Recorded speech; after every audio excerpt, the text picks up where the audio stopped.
चला तर आज मी बनवणार आहे वांग्याची भाजी। तर त्यासाठी लागणार आहे शेंगदाण्याचा कूट, काळं तिखट, चवीनुसार मीठ घेतला आहे आणि 1 चमचा तेल पण टाकला आहे त्याच्यामध्ये, आणि लसूण, खोबरं, कोथिंबीर बारीक केलेला हा मसाला आहे। खूप छान लागते भाजी। हे सगळं मिक्स करून घ्यायचं आणि थोडं पाणी पण टाकून मिक्स करायचं।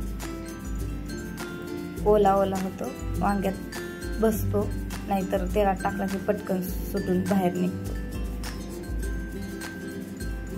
पाणी टाकून मिक्स केलं। वांगे पण कापून धुवून घेतले, देठ काढून, काटे काढून।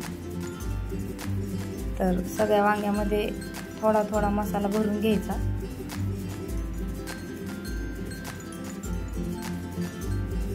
मसाला भरून झालाच आहे तर कढई ठेवली आहे। तेल गरम झाल्यानंतर जिरं, मोहरी आणि लसूण, खोबरं बारीक केलेला तोच मसाला टाकून घ्यायचा।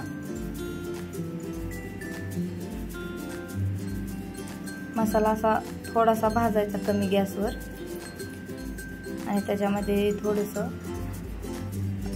गरम मसाला पावडर आणि लाल मिरची पावडर कट येण्यासाठी।